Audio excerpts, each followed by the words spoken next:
હવે શરૂ થવા જઈ રહ્યો છે દેશનો સૌથી મોટો કેસ, આપકી અદાલત રજત શર્માની સાથે.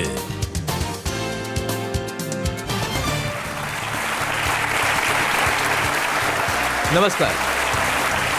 Thank you. આપકી અદાલતમાં આજે આપણા મહેમાન છે એક multi talented versatile film star, જેમણે તમે દરેક રૂપમાં પ્રેમ આપ્યો. એક્ટરના રૂપે, ડાયરેક્ટરના રૂપે એમના ગીતો હિટ થયા, એમણે લખેલા ડાયલોગ દુનિયાભરમાં પ્રસિદ્ધ થયા. Please welcome performer, great artist Farhan Akhtar.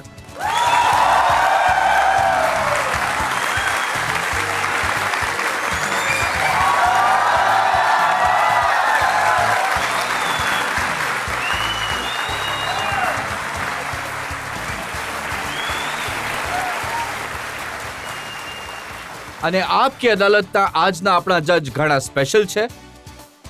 તેઓ ભારતીય સેનાના એક એવા ઓફિસર છે જેમને one of the most decorated officers કહેવામાં આવે છે. ડિફેન્સના એક્સપર્ટ છે. ભારત માટે, આપણા દેશ માટે એમણે ઘણી બહાદુરીથી એમણે લડાઈઓ લડી છે. Please welcome retired major general Sanjay સુરી.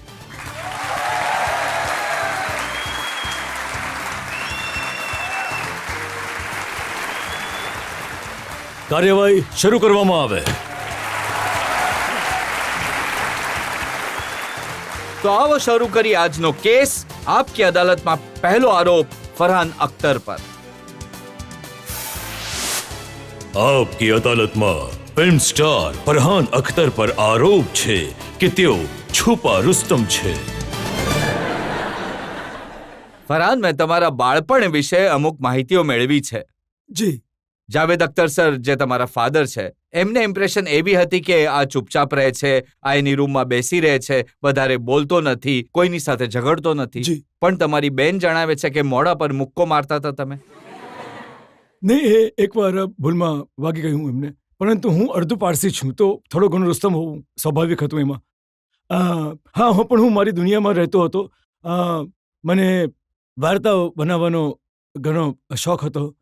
હું જ્યારે સ્કૂલમાં જતો હતો તો મારા મિત્રો મને કહેતા હતા કે યાર, હું બસમાં બેઠો છું અને મિત્રોને કહી રહ્યો છું કે હું જ્યારે સ્કૂલમાં આવું છું તો બસ એક વિલાયતી પતંગ છે, તો હું ઉપર બિલ્ડિંગ ઉપર જાઉં છું અને પતંગની દોરી પકડીને હું કૂદું છું અને એ દોરી એ પતંગ મને અહીંયા સ્કૂલ સુધી લઈ આવે છે. તો એક બાળક તો ચડી ગયો હતો સ્ટેરસ પર પતંગ લઈને, તો એના પેરેન્ટ્સે એને પકડી લીધો, પછી નીચે લઈ આવ્યો. તો my father didn't know this. હા, જુઠ્ઠું બોલવાની તો ટેવ હતી તમારી, દરેક વાતમાં જુઠ્ઠું બોલતા હતા. જી, હા, હું છૂટું ઘણો બોલતો હતો. હું હવે રેસ્ટ્રોસ્પેક્ટિવ વિચારું છું કે એટલે વાર્તાઓ ઘણી સારી હતી મારી પાસે, એટલે એક આઉટલેટ હતો. પણ મારી માં ઘણી હેરાન થતી હતી મારાથી, કેમ કે એ કહેતી હતી કે હું ભણતો ઘણો ઓછો હતો. હું કહેતો હતો કે હું કોલેજ જાઉં છું, પરંતુ થિયેટર જતો રહેતો હતો ફિલ્મ જોવા માટે. કહેતો હતો કે હું ટ્યુશન જાઉં છું, પણ હું ક્રિકેટ રમવા જતો રહેતો હતો. અને એક દિવસ હું ઘરે પાછો આવી, મેં કહ્યું કે હું ટ્યુશન જાઉં છું. મને લાગતું હતું કે આના ગ્રેડ કેમ નથી બેટા થઈ રહ્યા, આટલું ટ્યુશન કરે છે આ છોકરો, પણ પછી કંઈ થઈ નથી રહ્યું. તો એક દિવસ હું પાછો આવ્યો, સ્કૂલ બેગ આમ લગાવીને, મતલબ કે મેં 2 કલાક ટ્યુશન કર્યું છે, થકી પાકીને દીકરો આવી રહ્યો છે ઘરે. અને હું આવ્યો અને દરવાજો ખોલ્યો અને મેં જોયું કે મારી માં બેઠી છે અને બિલકુલ એના બાજુમાં બેઠી છે મારી ટ્યુશન ટીચર.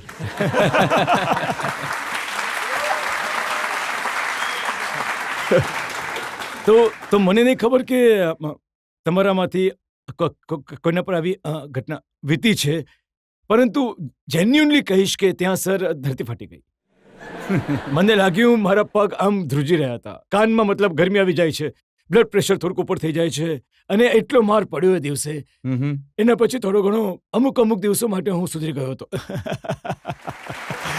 અને જાવેદ સાહેબને બિલકુલ ખબર ન પડી કે તમારામાં આવું ટેલેન્ટ છે, જે તમે મિમિક્રી કરતા હતા, ડાન્સ કરતા હતા, પણ એ અનઅવેર હતા આનાથી. હા, હું એમનામાં સામે મતલબ કે એકચ્યુઅલી સાચું કહીશ ત્યારે પણ શરમાતો હતો, અત્યારે પણ શરમાઉં છું. એ એક વ્યક્તિ છે જેમના સામે હું ખુલીને હિન્દુસ્તાનમાં વાત નથી કરી શકતો આજે પણ, કેમ કે મને લાગે છે કે યાર હું કંઈક ખોટું કહી દઈશ. એમની મતલબ જે નોલેજ લેંગ્વેજની, તો એમની સામે ઓટોમેટિકલી મારી લેંગ્વેજ ઇંગ્લિશ થઈ જાય છે. હા, ઓનેસ્ટલી. અને મને કહે છે કે યાર તું મારી સામે હિન્દીમાં કેમ વાત નથી કરતો, તારી હિન્દી બોલી તો મતલબ ઘણી સાફ છે. તો હું એમની સામે મતલબ કે ડાન્સિંગથી લઈને મિમિક્રી સુધી અને એ ખુલીને બોલવામાં આજ સુધી થોડો ઘણો અચકાઉં છું. તો જુઠ્ઠું બોલતા હતા, ક્લાસમાં નહોતા જતા, ભણતા નહોતા, જેટલા પણ નાલાયકીના કામો હતા બધા કરતા જી હતા જી તમે. બિલકુલ.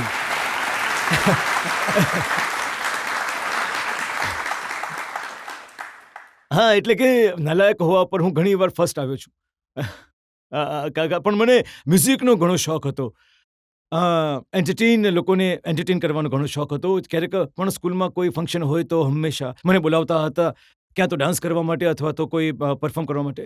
અને પાર્ટીઓમાં પણ જે ઘરની સાથે મિત્રોની સાથે થાય છે તે હંમેશા હું ક્યાંક ને ક્યાંક એક તક ઝડપી લેતો હતો કે કંઈક પરફોર્મ કરી શકું. તો એ બાબતોનો શોખ ઘણો હતો મને. એટલે બાળપણથી જ મારી ફેમિલીને લાગ્યું હતું કે આનું કંઈક થાય કે ન થાય, મતલબ કે ફિલ્મોમાં આ તો આવી જશે, એવો હતો એમનો કંઈક અંદાજો. અને જ્યારે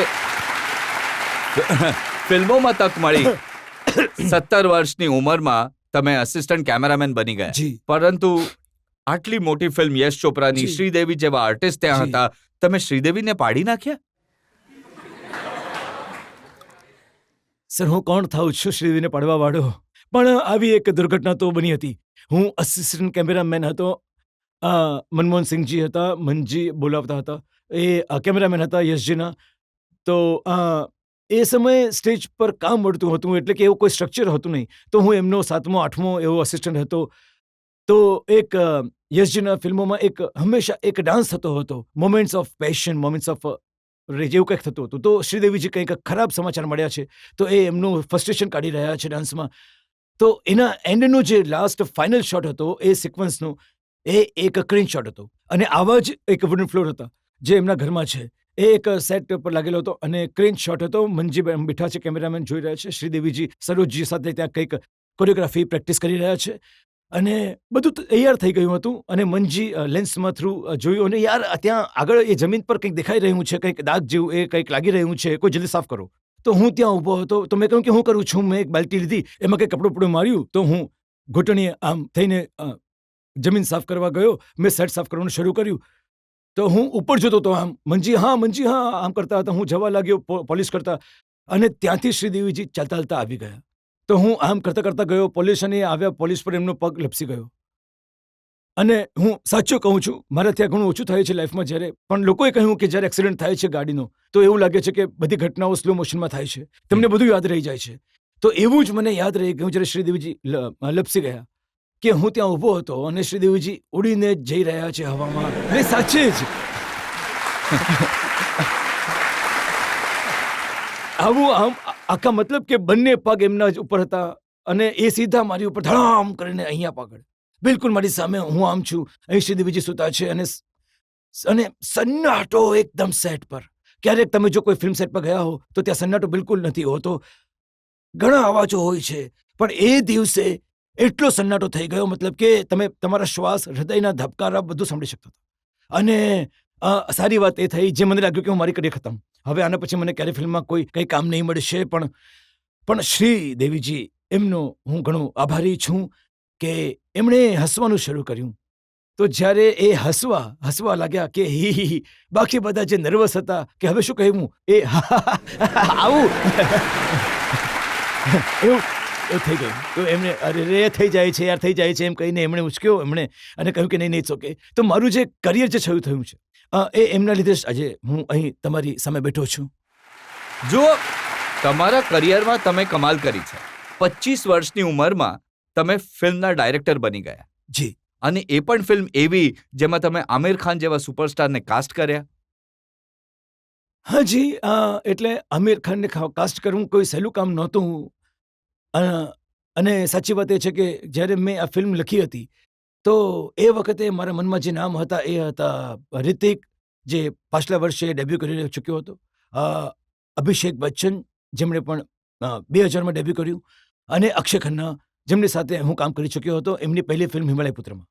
તો હું ઈચ્છતો હતો કે આ 3 યંગ કલાકાર છે, હું એમની સાથે કામ કરું. દિલ ચાહતા હૈ એ રીતની ફિલ્મ છે, પણ કોઈને કોઈ કારણે એમણે ના પાડી દીધી, અક્ષયના સિવાય. અને મારા માઇન્ડમાં એ બિલકુલ નહીં આવ્યું કે આમિર આ ફિલ્મને હાકેશ. તો હું બધાને મળ્યો, એટલે જે પણ એ સમયે કામ કરી રહ્યા હતા ફિલ્મ ઇન્ડસ્ટ્રીમાં, મેં બધાને દરવાજા ખખડાવ્યા. અમે બધાને કહ્યું કે નહીં, અમારે મલ્ટી હીરો ફિલ્મ નથી કરવી. એ જમાનો એવો હતો 90sમાં લેટ 90sમાં હતો એ લવ ટ્રાયંગલનો હતો. તો બધા લવ ટ્રાયંગલ કરવા ઈચ્છતા હતા. એક છોકરી મળી જશે કે એક છોકરો મળી જશે, બીજો હાર્ટ બ્રોકન થઈ સાજન જેવો સેડ સોંગ ગાતો, સિમ્પલ બધાને મળે સિમ્પથી. તો એ જ ઈચ્છતા હતા બધા. તો છેલ્લે જેન્યુઅનલી મેં આમિરને કહી આ વાત, I came to you because I didn't have a choice. તો હું આમિરની પાસે ગયો, આમિરે વાર્તા સાંભળી અને એમણે કહ્યું, અને એ સમયે ડાયલોગ જે હતા એ અંગ્રેજીમાં હતા. તો એમણે કહ્યું કે તું એક કામ કર, સ્ક્રિપ્ટનું તો મને ઘણી ગમી છે, પરંતુ આ જે અંગ્રેજીમાં બનાવો. તો મેં કહ્યું કે નહીં યાર, અંગ્રેજીમાં કેવી રીતે બની શકે? હિન્દી ફિલ્મ છે, હિન્દીમાં જ બનશે. તો હી સેડ કે પણ હિન્દી ફિલ્મ કઈ રીતે બની શકે? ડાયલોગ તો અંગ્રેજીમાં છે. તો મેં કહ્યું કે ઠીક છે, હું હિન્દીમાં ડાયલોગ લખીને આવું છું. પછી હું પાછો પહોંચ્યો, હિન્દીમાં ડાયલોગ લખીને, અને એમણે સાંભળ્યું. પછી એમણે કહ્યું કે સારું, એક કામ કરીશું, હું 3 મહિના પછી પાછો સાંભળવા ઈચ્છું છું. મેં કહ્યું ઠીક છે. તો મેં 3 મહિના રાહ જોઈ. પછી હું એમને મળવા માટે ઈચ્છતો હતો. એમણે મને એક કામમાં બિઝી હતા, બીજા કામમાં બિઝી હતા, ત્રીજા કામમાં બિઝી, મળી નહીં રહ્યા. 8 મહિના એમ જ પસાર થઈ ગયા. તો પછી હું એમના ઘરે એમની પાસે ગયો. એમની પાસે એક સિક્યોરિટી કેમેરો હતો, જે બેલ વગાડી તો તમારો ચહેરો અંદર દેખાય છે. તો હું મારી સ્ક્રિપ્ટની સાથે ઊભો હતો બહાર, અને મેં બેલ વગાડીને સ્ક્રિપ્ટ વાંચવાનું મેં ત્યાં એ કેમેરા પર મેં કહ્યું કે આ અહીંયાથી શરૂ કરી દઉં છું.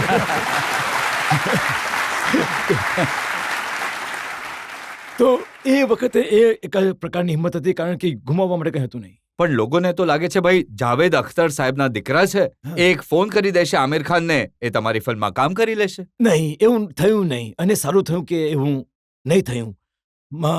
મારા ફાધરે મને કહ્યું કે મેં વિચાર્યું કે યાર તું કહી રહ્યો છે કે એણે કહ્યું હતું કે મળશે, નથી મળી રહ્યો, હું ફોન કરું નહીં કરું, એ વિચારી રહ્યા હતા એના વિશે. પછી એમણે ડિસાઇડ કર્યું કે હું નહીં કરીશ. અને આમિર સાથે જ્યારે એમણે આ વાર્તા સંભળાવી કે મેં નિર્ણય કર્યો કે હું નહીં કરું, તો આમિરે એમને કહ્યું કે સારી વાત છે કે તમે ફોન નહીં કર્યો મને, કેમ કે જો તમે મને ફોન કરતા તો કદાચ હું એને નહીં મળતો. તો મેં જોયું કે એ મને ઈચ્છે છે, એ મારી રાહમાં વેઇટ કરશે, એ જોશે, એને ટેસ્ટ કરી છે, એનું રિઝલ્ટ કેટલું કરે છે કે આમિર ખાન ફિલ્મ કરે. તો એટલે એમણે મને 8 મહિના અટકાવીને રાખ્યો. And the rest is history.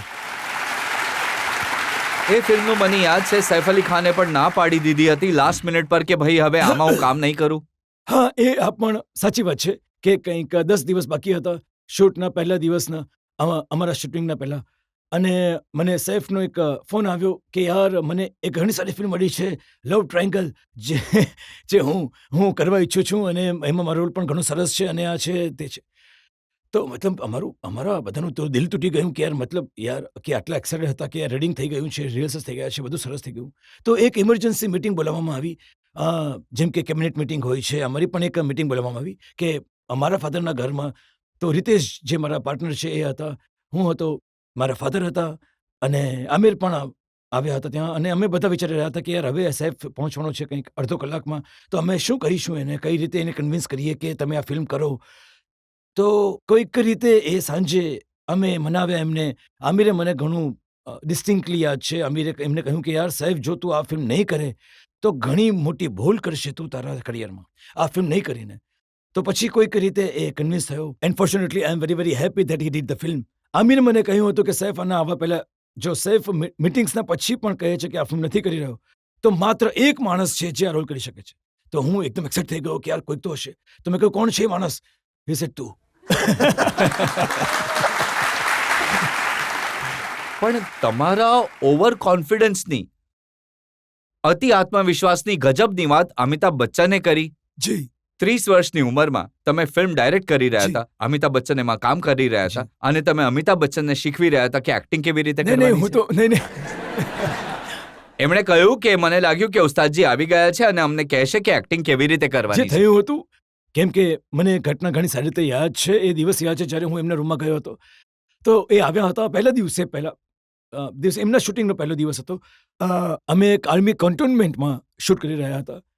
તો એ સમયે હું એટલે યંગ હતો. પહેલી વાર એક આર્મી લાઈફના જીવનને હું સમજી રહ્યો હતો સારી રીતે. તો દરેક વસ્તુ જજ સાહેબ તમને કહેશે, એમને જીવી છે આ જિંદગી.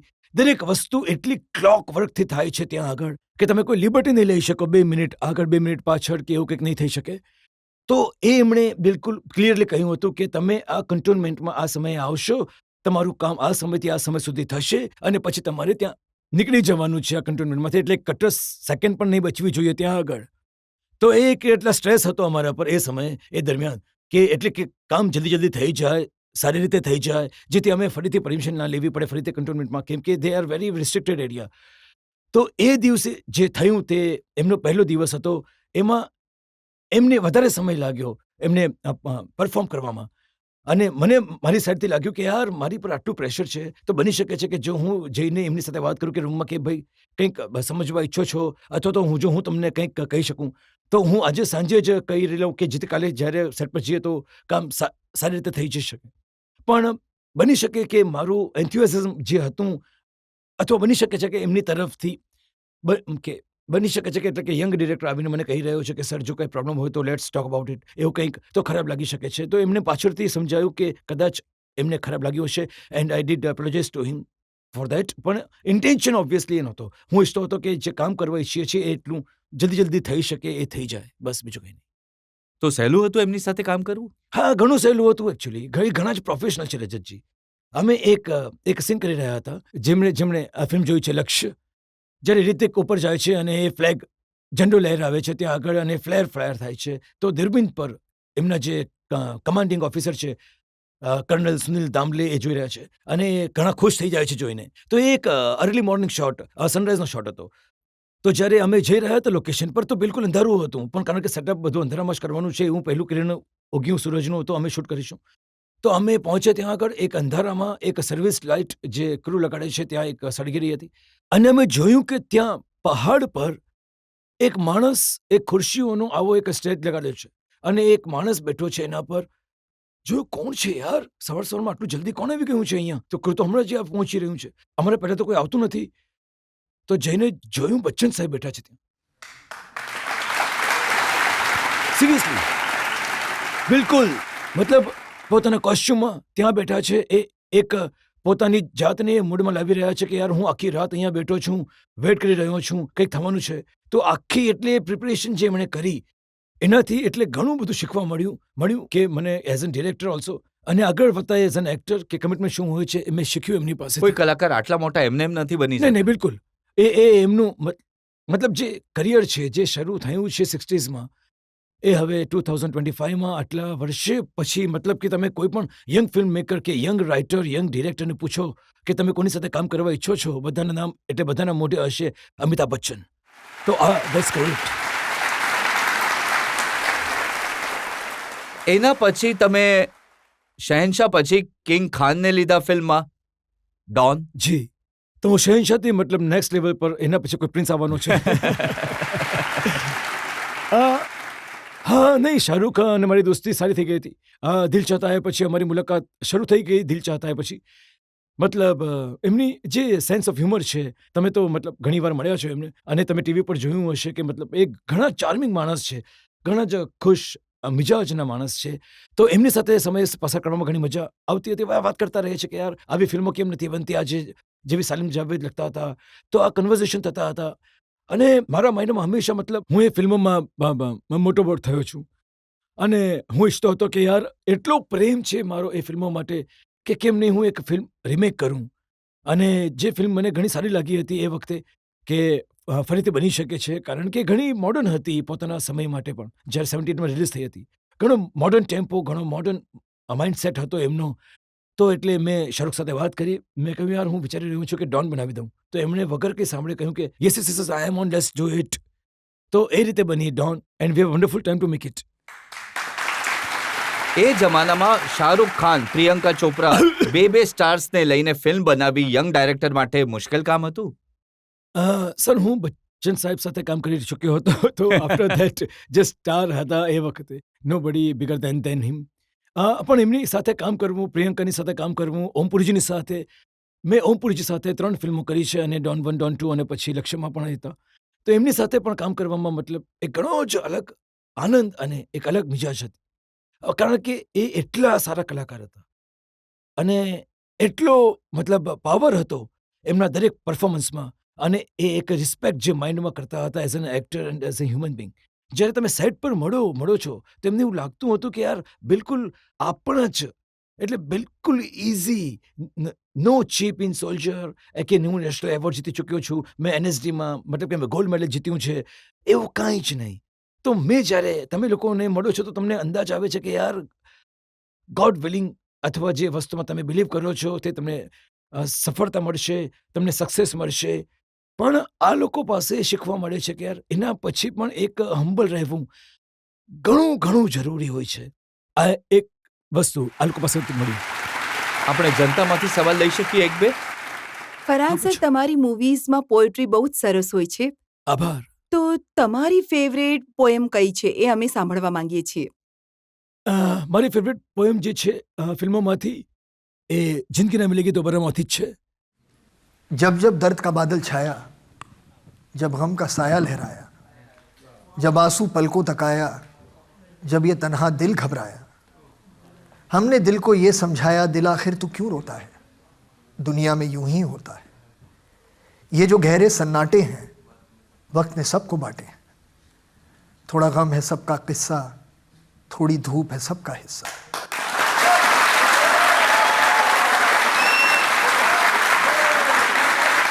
आग तेरी बेकार ही नम है, हर पल एक नया मौसम है, क्यों तू ऐसे पल खोता है, दिल आखिर तू क्यों रोता है.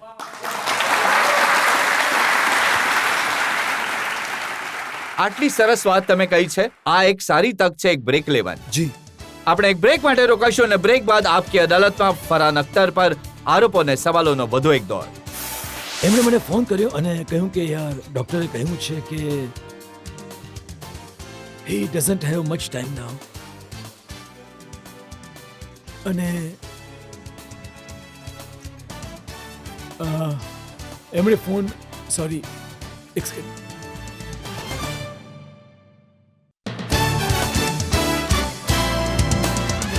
Welcome back. આપકી અદાલતમાં આજે આપણા મહેમાન છે producer, director, writer, actor Farhan Akhtar. આપકી અદાલતમાં આગલો આરોપ. आपकी अदालतમાં ફિલ્મ સ્ટાર ફરહાન અખ્તર પર આરોપ છે કે તેઓ પોતાની ભૂલોથી શીખતા નથી. ફરહાન, હમણાં આપણે લક્ષ્ય ફિલ્મની વાત કરી રહ્યા હતા. તમે ઘણી મહેનત કરી, જી. ઘણા મહિનાઓ લદ્દાખમાં રહ્યા. અમિતાભ બચ્ચનનો પણ ટાઈમ ખરાબ કર્યો, એ ફિલ્મ ચાલી નહીં. હા, મતલબ જે રીતે જે વિચાર્યું હતું કે આ ફિલ્મ જે રીતનો બિઝનેસ એણે કરવો જોઈએ બોક્સ ઓફિસ પર એવો બિઝનેસ એ ફિલ્મે નહીં કર્યો. અને એ સમયે હું સાચું કહીશ રજતજી, હું ઘણું દિલ તૂટી ગયું હતું. કારણ કે બાળપણથી શીખવામાં આવે છે કે તમને મતલબ કે તમે બિલકુલ દિલથી મહેનતથી કામ કરો તો હંમેશા એનું જે પરિણામ છે, જે રિઝલ્ટ છે એ સારું જશે. પણ એવું મારું માનવું હતું કે એ સમયે એવું થયું નહીં. અને તો પણ મતલબ કારણ કે મતલબ દુનિયા છે, તમારે તમારી જાતને કોઈ પણ રીતે સંભાળીને આગળ વધવાનું હોય છે, તો આવું જ થયું. પણ આ દુઃખ મારા દિલમાં ઘણા વર્ષો સુધી રહ્યું. એ ફિલ્મનું શૂટિંગ અમે કર્યું હતું IMAમાં 2003માં, 2004માં રિલીઝ થઈ. 2017માં હું દહેરાદૂન ગયો હતો અને ત્યાં એક મ્યુઝિકની કોન્સર્ટ હતી મારી. અને હું લગભગ 13 વર્ષના ગેપ પછી દહેરાદૂન પાછો જઈ રહ્યો હતો. તો મેં એક IMA સાથે કોન્ટેક્ટ કર્યો અને કહ્યું કે હું દહેરાદૂન આવી રહ્યો છું, હું ઈચ્છીશ કે હું IMA વિઝિટ કરું. ત્યાં આગળ શૂટિંગ મેં કર્યું હતું. હું ઈચ્છીશ કે હું ત્યાં લોકોને મળું, ફરીથી લોકેશન પર જાઉં. તો ઘણા પ્રેમથી, ઇજ્જતથી, મોહબ્બતથી એમણે અમને રિસીવ કર્યા અને બધી એ જગ્યાઓ બતાવી. અને એક નવી મેસ ત્યાં બની હતી, વિક્રમ બત્રા મેસ. તો એમને ત્યાં બોલાવ્યા અને બધા જે કેડેટ હતા ત્યાં એ બધા ભેગા થઈ ગયા. કંઈક 400-500 છોકરાઓ હશે. અને એમને કહ્યું કે why don't you say few words to them. તો મેં એમને કહ્યું કે લક્ષ્ય જે ફિલ્મ બની હતી એ કયા કારણે બની હતી. કેમ કે મારા ફાધર જે હતા એ સન 2000 કે 2001માં એ કારગિલ ગયા હતા. ત્યાં એ ફોલેન સોલ્જરના કારગિલ મેમોરિયલ પર ફૂલ ચઢાવવા, શ્રદ્ધાંજલિ આપવા. અને ત્યાં એમની મુલાકાત થઈ હતી ઘણા એક હાઈ રેન્કિંગ ઓફિસર સાથે, જેમણે મારા ફાધરને કહ્યું કે જોઈ રહ્યા છો જાવેદભાઈ, આખી દુનિયામાં સોસાયટીમાં લોકો કેટલા વખાણ કરી રહ્યા છે ઇન્ડિયન આર્મીની, કે અમે એ કરી બતાવ્યું જે મતલબ લોકો કહી રહ્યા હતા કે અશક્ય છે. મતલબ જે સોલ્જર છે they are fighting up hill which is very difficult. પણ તો અમે અમારા જે મિશન્સ હતા અમે પૂરા કર્યા. પણ આ વાહવા પછી પણ જે ઓફિસર્સની સંખ્યા છે, જે યંગસ્ટર્સ ઓફિસર્સની સંખ્યામાં લિસ્ટ કરે છે એ વર્ષે ઘટી રહી છે. એ લોકો માટે આ કરિયર ઓપ્શન ઘટતો જઈ રહ્યો છે. તો મારા ફાધરે કહ્યું કે ઠીક છે, હું બાળકોને, છોકરાઓને, છોકરીઓને ઇન્સ્પાયર કરવા માટે એક ફિલ્મ લખીશ કે વાર્તા લખીશ. તો એમણે લક્ષ્ય ફિલ્મ આખી લખી, જે હું ફિલ્મથી, સ્ક્રિપ્ટથી ઘણો મતલબ હું પણ એક્સાઇટ થઈ ગયો એ સ્ક્રિપ્ટ સાંભળીને. અમે ફિલ્મ બનાવી. પછી રજત સાહેબ કરી રહ્યા છે તેમ બોક્સ ઓફિસ પર એ ફિલ્મનું એનું જે થયું તે થયું.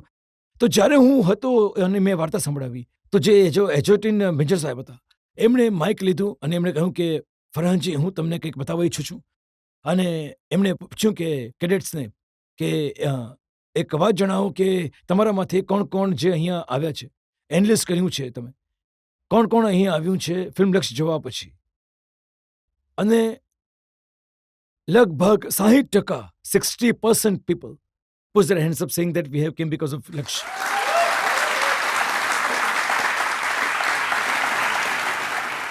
તો એ પળે, એ મોમેન્ટે મને અંદાજો આવ્યો કે યાર, જે વસ્તુને હું વિચારી રહ્યો હતો કે આ ફેલ થઈ ગઈ છે, એ તો એકચ્યુઅલી ફેલ નથી થઈ. અને એ પણ અંદાજો થયો અમે, કેમ કે અમે ફિલ્મ ઇન્ડસ્ટ્રીમાં છીએ, અમારો એક જ બબલ હોય છે, ત્યાં આગળ મુંબઈમાં રહીએ છીએ. તો વાતો થાય છે હંમેશા, બિઝનેસ વિશે થાય છે, બોક્સ ઓફિસ વિશે થાય છે. તો ક્યારેક અમે ભૂલી જઈએ છીએ કે ફિલ્મો જે છે એ એમની જે ઇફેક્ટ હોય છે, એમની જે ઇફેક્ટ જે હોય છે સોસાયટી પર, એ કઈ રીતે અને કેટલી ડીપ, મતલબ કે ક્યારેક એમને પહોંચે છે. તો આ એક રિમાઇન્ડર હતો મારા માટે કે જે પણ તમે કામ કરી રહ્યા છો, કે જે પણ હું કામ કરીશ આગળ જઈને, હું એમાં નહીં ફસાઉં કે યાર આ વીકેન્ડનું કલેક્શન શું છે, હું સારું કામ કરું, સારી સ્ક્રિપ્ટ હું કરું. કેમ કે એક ઓડિયન્સ છે જેને માટે જે આજે જો ન હોય, કાલે પરમ દિવસે તો થઈ જશે. હું એવું વિચારું છું.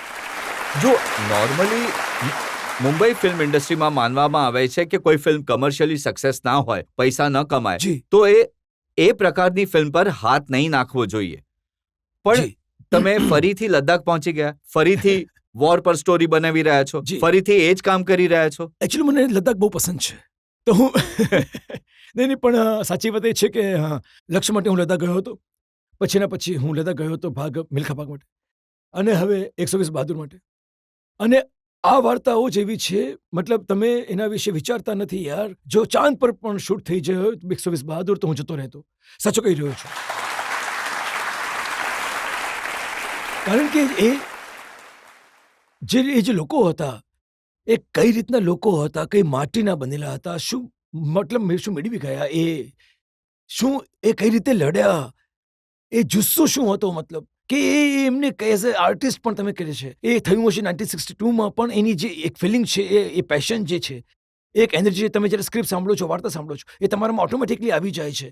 તો પછી તમને લાગે છે કે યાર, જ્યાં પણ જવું છે, જે પણ મતલબ 10માં શૂટ કરવું છે, -10 તો પ્રોબ્લેમ નથી. સવારે મતલબ દરેક સવારે મતલબ ઉઠવાનું છે, 2:30 વાગે 3 વાગે લોકેશન પર પહોંચવાનું છે, કંઈ વાંધો નહીં. You don't think about that. તો મને ઘણી ખુશી છે કે હું આ ફિલ્મનો ભાગ છું. અને હું આ વાર્તા મતલબ ઘણા વર્ષો પહેલા બની જેવી જોઈતી હતી, પણ આજે બની છે, અને I am very very happy to be part of it. 60 વર્ષ પહેલા જે હકીકત ફિલ્મ બની હતી, જી. એ પણ આ જ સિનેરિયો પર હતી, પણ એમણે આટલું સ્પેસિફાઈ નહોતું કર્યું. હા, એ સમયે સ્પેસિફાઈ નહીં કર્યું હતું, પણ એનું જે ઇન્સ્પિરેશન જે હતું, કેમ કે એ બિલકુલ મારા હિસાબે 1964 કે 65માં રિલીઝ થઈ હતી, અને એ સમયે ઇન્ડિયા ચાઇના વોર થઈ ચૂકી હતી. આપણે એ યુદ્ધ, એટલે કે વોર જે હતી, તે વોર આપણે જીતી શક્યા નહોતા. તો મોરલ જે હતું આખા દેશને, એ મોરલ થોડુંક ડાઉન હતું. તો એ સમયે એમણે કહ્યું હતું કે એવી ફિલ્મ બનાવો. એક ગીત પણ એવું હતું, એ મેરે વતન કે લોગો, જરા આંખ મેં ભર લો પાની.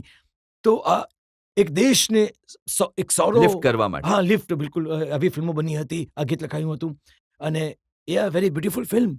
તો તમે કેમ બનાવી રહ્યા છો? સર, એ ફિલ્મ ઘણી સારી હતી, પણ એક જુદા સમયે બની ના, હું હતી. એટલે પૂછી રહ્યો છું કેમ કે ઓપરેશન સિંદૂર પર બનાવી શકત. આપણી જીત થઈ છે. 62ના વોરમાં તો આપણી હાર થઈ હતી, એના પર ફિલ્મ બનાવો નહીં છો? સર, પણ 62માં આપણી જે સૌથી મોટી જીત હતી, એ આ બેટલ ઓફ રેઝાંગલા. તો આ ઘણી જરૂર વાત હતી કે મતલબ આવી પરિસ્થિતિમાં પણ, જ્યારે એ સમયે ભારત બધું જ હારી રહ્યો હતો, એની જમીન પણ હારી ગઈ, ઘણું એક એવી જગ્યા હતી જ્યાં એમણે હાર નહીં માની, જે એક પોસ્ટ હતી જે તેમણે નહીં ગુમાવી. તો એમાં આપણને એ અંદાજો આવે છે કે મતલબ કે લાઈફમાં વસ્તુઓ ફક્ત યુદ્ધના વિશે નથી, આપણી જિંદગીના વિશે પણ છે.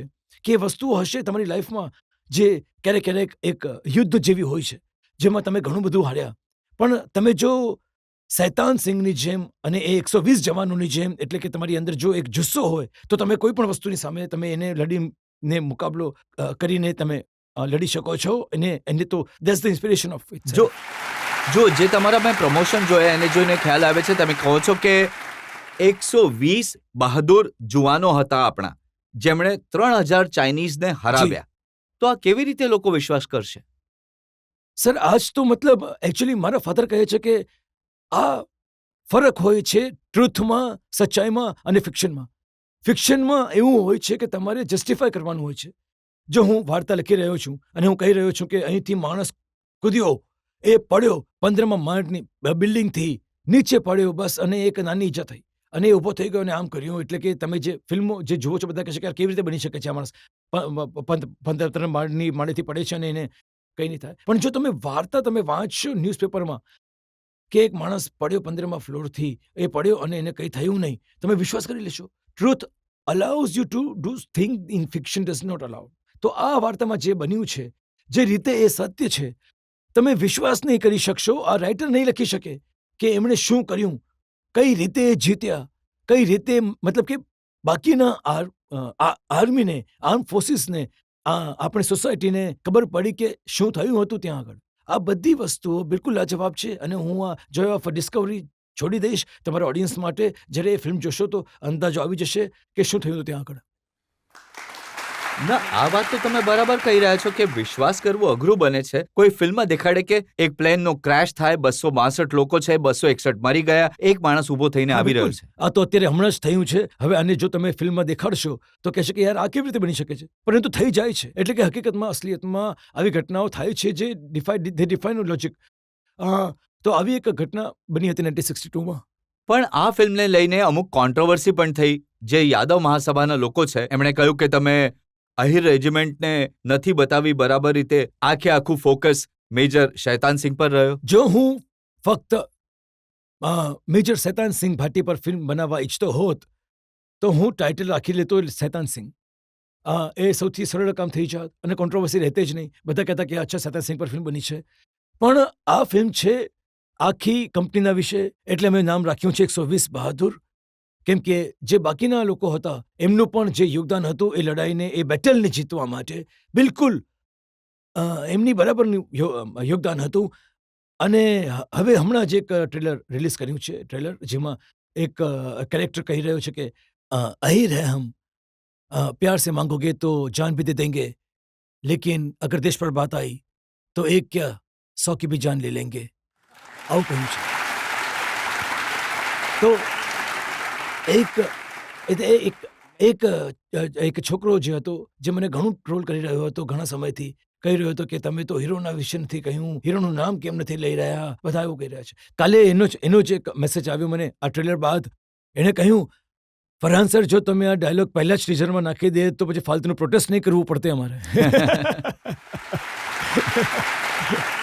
હું એક સારી વાત તમારી સાથે શેર કરવા માંગીશ. આજના જે આપણા જજ છે, retired major general Sanjay Suri sir, તેઓ કુમાઉ રેજિમેન્ટના છે. જી. Thank you. તમે કંઈ કહેવા માંગશો આ ફિલ્મના વિશે, આ જુસ્સા વિશે? બિલકુલ. આજે વાત થઈ રહી છે ત્યારે મને એવું લાગે છે, કહેવાય છે ને કે રૂમર ઉભા થઈ જાય છે. જ્યારે હું કમિશન થયો, સેન્ટરમાં ગયો, તો મેજર શૈતાન સિંહની વાર્તા બેટલ ઓફ રંજાંગલાની વાર્તા, ત્યાં એમના હેલ્મેટ રાખેલા છે, રેડિયો સેટ રાખેલા છે, ડાયરી રાખેલી છે. એ બધી વસ્તુઓ જોઈને ઘણું એક રીતે મોટિવેશન મળે છે એમને. અને આજે જે ફિલ્મ બની છે, તમે જે બનાવી છે, ખરેખર મારી કંપનીમાં, મારા બટાલિયનમાં 25% આહિર હતા. અને હું પણ અહીં જતો હોઉં છું, રેવાડી, મહેન્દ્રગઢ, જ્યાંથી હું જાઉં છું ત્યાં કઢી, બટવાનું શાક, રાયતું, બાજરાના રોટલા ને બધું ખાઉં છું. બેસીને અમે સાથે ખાઈએ છીએ. તો એક ગજબ વાર્તા, જ્યાં આગળ એક માણસ પોતાનું છોડીને, દેશ, પોતાનું કલ્ચર, પોતાના પૂર્વજોના વિશે વિચારીને પોતાનું બધું ત્યજી દેવા તૈયાર હોય છે. આ ઘણી જરૂરી છે આવી ફિલ્મ આજની તારીખમાં. Thank you sir. તો જુઓ, મેજર સાહેબ પાસેથી તમને આટલું મોટું સર્ટિફિકેટ મળી ગયું તો બીજું શું જોઈએ? જી નહીં, મને થોડો આરામ થઈ રહ્યો છે કે રૂલિંગ તો સારી થવાની છે. પબ્લિકમાંથી પૂછીએ છે. આશરે 20 વર્ષ પહેલા તમારી મૂવી આવી હતી લક્ષ્ય. જેની શૂટિંગ તમે લદ્દાખમાં કરી હતી. હવે જ તમારી એક મૂવી આવી રહી છે 120 બહાદુર, જેની શૂટિંગ પણ લદ્દાખમાં જ થઈ રહી છે. તો હું એ પૂછવા માંગુ છું કે તમને ત્યારના અને અત્યારના લદ્દાખમાં કોઈ ફરક દેખાય છે? હા, ઘણો તફાવત છે. મતલબ ઇન્ફ્રાસ્ટ્રક્ચરમાં તો ઘણો તફાવત દેખાયો છે. જ્યારે અમે લદ્દાખ લશ્કરની શૂટિંગ માટે ગયા હતા, તો એ વખતે ત્યાં કોઈ મોબાઈલ ફોન ન હતા કામ કરી રહ્યા હતા. અમને બધાને શૂટિંગ પછી એક લાઈન લગાવવી પડતી હતી, જે એક પીસીઓ હતું એના હોટલની પાસે. ત્યાં અમારે ઘરે ફોન કરી શકતા હતા. બસ એક બચ્ચન સાહેબ હતા જેમની પાસે સેટેલાઇટ ફોન હતો, એ વાત કરતા હતા. પણ અહીંયા ઇન્ફ્રાસ્ટ્રક્ચર ઘણું સારું થઈ ગયું છે. ત્યાં આગળ જે રોડ છે, જે કનેક્ટિવિટી છે ત્યાં તે ઘણી સારી થઈ ગઈ છે. એક વસ્તુ જે ત્યારે પણ હતું અને અત્યારે હાલમાં પણ છે, તે સેમ ટુ સેમ છે. એ છે લદ્દાખી લોકોની હોસ્પિટાલિટી અને એમનો પ્રેમ, જે સેમ છે. ભાગ મિલ્ખા ભાગ પણ તમે કહી રહ્યા છો કે એનું ઘણા ભાગનું શૂટિંગ લદ્દાખમાં થયું હતું, અને એ ફિલ્મમાં 17 વર્ષના એક આર્મી રિક્રુટનો રોલ કરવો, એ રોલમાં પહોંચવું, જી એ મોટું ચેલેન્જ રહ્યું હશે. સર, ચેલેન્જિંગ તો હતું, પણ જ્યારે મારી મુલાકાત થઈ મિલ્ખા સિંઘજી સાથે, એ પણ એક ઇન્ટરેસ્ટિંગ સ્ટોરી છે. કેમ કે હું એમને મળવા ચંદીગઢ જવાનો હતો, તો એમની તબિયત ખરાબ હતી. તો એમણે કહ્યું કે તને આજે નહીં આવો, મારી તબિયત સારી થઈ જશે, હું મુંબઈ આવી જઈશ. તો હું મારી પ્રેક્ટિસમાં લાગી રહ્યો. હું રોજ સવારે સર 8 મહિના હું ઉઠતો હતો સવારે 4 વાગે, અને મુંબઈમાં જ એક જગ્યા છે પ્રિયદર્શિની પાર્ક, જ્યાં એક 400 મીટરનો ટ્રેક છે. તો હું ત્યાં પહોંચતો હતો 5 વાગે, અને 5 વાગ્યાથી લઈને 8 વાગ્યા સુધી રોજ દરેક સવારે ફોર 8 મંથ મેં ત્યાં જઈને ટ્રેક એન્ડ ફિલ્ડની ટ્રેનિંગ કરી. તો ત્યાં હું ટ્રેનિંગ કરી રહ્યો હતો એ જ દરમિયાન, અને સડનલી એક અવાજ આવ્યો. ત્યાં આગળ એક પોલીસના રનર્સ હતા, વેસ્ટર્ન રેલવેઝના રનર્સ હતા, આર્મીના ત્યાં આગળ નેવીના જે રનર્સ હતા, જે એથ્લીટ, પ્રોફેશનલ એથ્લીટ્સ, અને એક મતલબ હલચલ જેવી લાગતી હતી કે જે બધા લોકો વાત કરી રહ્યા છે કે શું થઈ ગયું ભાઈ. તો કહ્યું કે મિલ્ખાજી આવી ગયા છે ટ્રેક પર. તો મને નહોતી ખબર કે આવી રહ્યા છે ત્યાં આગળ. તો મિલ્ખાજી આવે ટ્રેક પર શૂટ પહેરીને. મિલ્ખાજી પહોંચે ત્યાં આગળ ટ્રેક સૂટ, અને જેવા એ એન્ટર થયા એ પ્રિયદર્શિની પાર્કમાં, તો સૌથી પહેલાં જે બધા એથ્લેટ્સ હતા, બાળકો હતા, બધા આવ્યા, એ પગે લાગ્યા, એ બધું કહ્યું. અને પછી એમણે પૂછ્યું મિલ્ખાજી દરેકને પૂછી રહ્યા હતા, તું કઈ ડિસિપ્લિન કરે છે, તું કયું ડિસિપ્લિન દોડે છે, અચ્છા તું બોક્સર છે, અચ્છા તું આ છે. અને બિલકુલ પહેલા 2 કલાક હું રાહ જોઈ રહ્યો છું મિલ્ખાજી આવે. હું થોભેલો હતો. એમણે 2 કલાક એ એથ્લેટ સાથે વાત કરી. બિલકુલ એમને એવું ફીલ નહીં કરાવ્યું કે મારી પાસે સમય નથી, કે મને જલ્દી કશે જવાનું છે. દરેક સાથે એમણે સમય વિતાવ્યો, which was an amazing things to see. પછી આવ્યા. હા, અમેઝિંગ. તો ધીરે ધીરે હવે સમજ પડે છે કે હવે તમે કયા પ્રકારના માણસને પોર્ટ્રે કરવાના છો, વગર કંઈ કહીએ, માત્ર જોઈને. પછી આવ્યા તો હું મળ્યો એમને, અને એમણે કહ્યું કે, તો મેં કહ્યું Milkhaji, how nice to meet you. તો એમણે કહ્યું કે ચાલો હવે બાકીની બધી વાત ટ્રેક પર જોગિંગ કરીને કરીશું. તો એમની અંદર જે 17 યર ઓલ્ડ એથ્લીટ હતો, એ સમય પણ જીવતો હતો. તો મેં વિચાર્યું કે યાર, આ માણસ at that time even he didn't know his real age, પણ એ ડેફિનેટલી એ પોતાના લેટ 70sમાં હતો. તો જો એ લેટ 70sમાં આટલા યંગ હોઈ શકે છે, મતલબ મારી હું 30sમાં છું, હું કેમ 70s ના હોઈ શકું? તો એ જ રીતે મેં અપ્રોચ કર્યો એનો. ના, પણ તમને તો પંજાબી બોલતા નહોતી આવડતી, તમને શીખ સમાજનો કોઈ અનુભવ નહોતો, તમે તો મુંબઈવાળા હતા. જી. હા, એને માટે મહેનત તો કરવી પડે છે. મારા પંજાબી ડાયલેક્ટ કોચ હતા, તો એમની સાથે મેં મારા ઘણા ડાયલોગ, જે થોડા ઘણા એક્સપ્રેશન હોય છે, જે એવી કોઈ જે મુમેન્ટ પર કંઈક કહેવું હોય તો બરાબર સાઉન્ડ થવું જોઈએ. પણ જ્યારે અમે ચંદીગઢ ગયા, તો એક ઘણી ઇન્ટરેસ્ટિંગ વસ્તુ થઈ ત્યાં. એક પ્રેસ કોન્ફરન્સ થઈ આગળ, અને મિલ્ખાજી એ મને એમના જે બૂટ છે, જે એમણે રોમ ઓલિમ્પિકમાં પહેર્યા હતા, એ બૂટ એમણે મને ગિફ્ટ કર્યા. એ વન્ડરફુલ. અને પછી એક ત્યાં આગળ એ મીડિયા પણ હતી, ત્યાં એક સવાલ જવાબનું એમણે કહ્યું કે જો કોઈ સવાલ પૂછવા ઈચ્છે છે, તો એ એક લેડી હતી ત્યાં, જે એક લોકલ ન્યૂઝપેપરથી. એમણે ડિરેક્ટર રાકેશ મહેરાને પૂછ્યું કે રાકેશજી, તમે આ ફિલ્મ બનાવી રહ્યા છો મિલ્ખાજી પર, પણ મિલ્ખાજી પંજાબી છે, તો તમે કેમ, why didn't you take a Punjabi actor, why didn't you take a Sikh actor, મતલબ why are you casting somebody who is not all this? તો રાકેશ ઓબ્વિયસલી ડિરેક્ટર તો પ્રોટેક્ટિવ હોય જ છે પોતાના એક્ટરના માટે, તો એમણે ઘણો મતલબ સ્વીટ જવાબ આપ્યો કે નહીં યાર, એક્ટરનું નામ કામ હોય છે, કામ કરવાનું, રોલમાં ઢળી જાય. અને પછી એ બધું એમણે કહ્યું. પણ એમનો સવાલ જે હતો મતલબ મારા દિલને ઘા થઈ ગયો કે સાચું કહીશ યાર કે તમને ઇરિટેશન પણ આવ્યું, ગુસ્સો પણ આવ્યો કે એમને શું લાગી રહ્યું છે કે પરફોર્મ નહીં કરી શકીશ. પણ જેવી એ ફિલિંગ પૂરી થઈ, મને અંદાજો આવ્યો કે યાર આ ફિલ્મમાં જે લોકોનો દૃષ્ટિકોણ છે જોવાનો કે મિલ્ખાનો રોલ જે કરી રહ્યો છે એ કઈ રીતે કરશે, એણે મને એટલું જે કહે છે કે ફ્યુલ આપ્યું. એમની એ કમેન્ટે કે જો આ મહિલા હું વિચારે છે તો આવા 1000 કે લાખ લોકો હશે જે વિચારશે કે યાર આ માણસને કેમ લીધો મિલ્ખાના રોલમાં. તો that gave me a lot energy કે હું મતલબ આ રોલમાં હવે એ કરી બતાવું જે કદાચ હું કરીને બતાવી ન શકતો જે સવાલ ન પૂછ્યો હોત તો. તો દેટ હેલ્પ મી સર. ના, ખરેખર તમે જે રીતે મિલ્ખા સિંહને પોર્ટ્રે કર્યા, ખરેખર કમાલનો રોલ કર્યો હતો. Thank you, એ પાત્ર તમે ઘણું સારું ભજવ્યું હતું. Thank you. પણ થોડા વધારે રોમેન્ટિક નહોતા બનાવી દીધા હતા મિલ્ખા સિંહને ફિલ્મમાં? એકચ્યુઅલી નહીં, એમને વધારે રોમેન્ટિક એટલે ગીતો બીતો તો કદાચ એ નહીં ગાવતા હતા, પણ વધારે રોમેન્ટિક નહીં બનાવ્યા. કેમ કે મને યાદ છે અમે વાત કરી રહ્યા હતા મિલ્ખાજી સાથે અને એમની વાઇફ સાથે. તો એક સીન હતો જે ઓસ્ટ્રેલિયામાં જે મળે છે એક ગર્લને મળે છે અને એમનું તો થોડું રોમેન્ટિક ચક્કર થઈ જાય છે ઓસ્ટ્રેલિયામાં, જેને કારણે એમનું ફોકસ સ્પોર્ટ્સથી હટી જાય છે. તો રાકેશે કહ્યું કે યાર આ જ એક સીન હશે જ્યાં થોડી ઘણી કિસિંગ બિસિંગ હશે અને આ બધું થશે. તો હું વિચારવા લાગ્યો કે યાર મિલ્ખાજી આંટીને કહ્યું છે કે નહીં મતલબ આ બધું થવાનું છે. તો મેં એમને પૂછ્યું એમને કે મેં પૂછ્યું કે તમે કમ્ફર્ટેબલ છો ને કે મતલબ આ અમે બતાવવાના છીએ. તો મિલ્ખાજી તો એકદમ આમ બ્લશિંગ, એ તો બિલકુલ આમ અને લાલ થઈ ગયા હતા બિલકુલ. And he was smiling. અને આંટી જે હતા શી ગીવ ધ બેસ્ટ આન્સર. નહીં તમે પ્લીઝ બતાવો. એમનો મતલબ એટલા અફેર હતા પહેલા અમારા મળતા પહેલા ઘણા મતલબ બિલકુલ હાર્ટ થ્રોપ હતા હાર્ટ થ્રોપ. પણ જ્યારે હું આવી પછી બધું બંધ થયું. એના પહેલા તો મતલબ ઘણું, તો પછી મને રિલેક્સ થયું કે મતલબ એ જ છે. એમનામાં હતું ઘણું રોમેન્ટિક સ્ટ્રીક.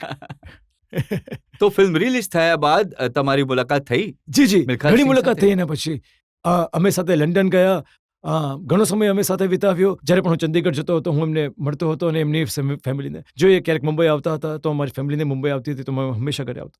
તો મુલાકાત તો મતલબ થતી રહેતી હતી, ફોન પર વાત થતી રહેતી હતી. પણ જે અફસોસની વાત છે મતલબ જ્યારે કોવિડ થયો અને એમની જે ડેથ થઈ ગઈ કોવિડ દરમિયાન, એમની વાઈફની પણ ડેથ થઈ ગઈ કોવિડ દરમિયાન. તો એક ઘણી એ વાત છેલ્લી વાત ક્યારે થઈ હા. તમારી? હાજી, છેલ્લી વાત થઈ એ હોસ્પિટલમાં હતા ચંદીગઢમાં. હું જઈ તો નહોતો શક્યો કારણ કે બધું બંધ હતું, ફ્લાઇટ નહીં લઈ શકતા હતા, ક્યાંક જવું તો અશક્ય હતું. પણ એમની દીકરી છે સોનિયા, જે ઘણી મતલબ બહેન છે મારી, મિત્ર પણ નથી કહી શકીશ, ફેમિલી છે. તો એમણે મને ફોન કર્યો ત્યાંથી એક દિવસ. હું જાણતો હતો કે હોસ્પિટલમાં છે, હું ફોન કરતો રહેતો હતો, પૂછતો હતો આંટી કેમ છે. તો એક અપડાઉન રહેતું હતું જે આજે થોડું સારું છે, આજે આવું છે. એમણે મને ફોન કર્યો અને કહ્યું કે યાર ડૉક્ટર કહ્યું છે કે હી ડઝન્ટ હેવ મચ ટાઈમ. અને એમણે ફોન, સોરી એક સેકન્ડ,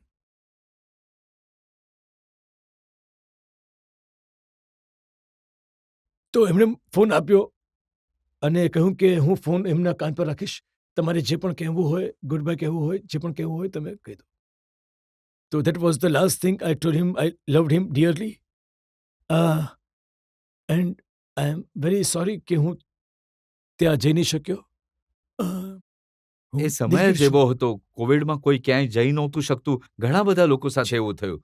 અને આ સમયે અમે સમજી શકીએ છીએ તમારી ભાવના. ફિલ્મ કરતા કરતા તમારે શું એમની સાથે એક ઇમોશનલ સંબંધ બની ગયો? હજી થાય છે. આઈ મીન ઓનેસ્ટલી સર, હું સાચું કહીશ કે હું absolutely I loved my father, I respect my father, he is my father. પણ ક્યારેક એમના સિવાય પણ લાઈફમાં એવા લોકો આવે છે જે ફાધર ફિગર હોય છે તમારા જીવનમાં. એન્ડ ડેફિનેટલી આઈ મીન મિલ્ખાજી જે હતા, જે he was like father figure. After my father he was. આપણે અહીંયા વધુ એક બ્રેક માટે રોકાઈશું અને બ્રેક બાદ આપકી અદાલતમાં ફરહાન અખ્તર પર આરોપો અને સવાલોનો વધુ એક દોર. ઘણી ખુશી છે મને કે હવે રણવીરસિંહ હવે એક નવો ડોન બનશે અને એક નવા જનરેશન માટે આ વાર્તા બનશે, તો એક્સાઇટિંગ ટાઈમ્સ અહેડ.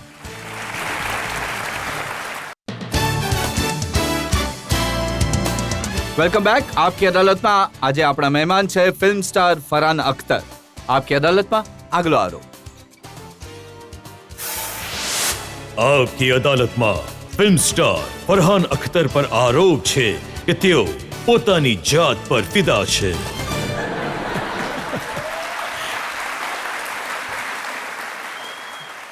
જો પોતાની જાત પર ફિદા થવું ખરાબ વાત નથી, પણ લોકો કહે છે કે બધા કામ ડાયરેક્ટર પણ તમે, રાઇટર પણ તમે, પ્રોડ્યુસર પણ તમે, એક્ટર પણ તમે, સિંગર પણ તમે, બીજા કોઈ માટે કંઈક તો છોડી દો. સર હું સાચું કહી રહ્યો છું, માત્ર મારી ફિલ્મનું બજેટ થોડું ઓછું રાખવા ઈચ્છું છું. One man army. નહીં, થેન્ક યુ.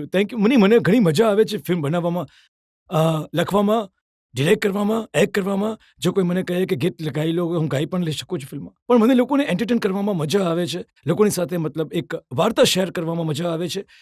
તો જ્યાં સુધી ખુશી મળે છે મને આ કામોથી હું કરીશ સર, પણ જ્યારે દિલ ઉઠી જશે તો દેન આઈ વિલ સ્ટોપ. જો તમારી પાસે જાવેદ અખ્તર સાહેબ છે, જી, ફિલ્મ ઇન્ડસ્ટ્રીના સૌથી મોટા, સૌથી સારા, સૌથી ઇફેક્ટિવ રાઇટર છે, જી. એમને તમે રાઇટિંગ માટે નથી લેતા? ના, નહીં, મારા લક્ષ્ય ફિલ્મ એમણે લખી હતી. 25 વર્ષ થઈ ગયા, એક ફિલ્મ જી. લીધી છે. હા, હવે હું થોડો અહીંયા ખુલાસો કરી દઉં છું તમારા શો પર કે એમણે વધુ એક વાર્તા લખી છે અને અમે એ વાર્તા પ્રોડ્યુસ કરવાના છીએ.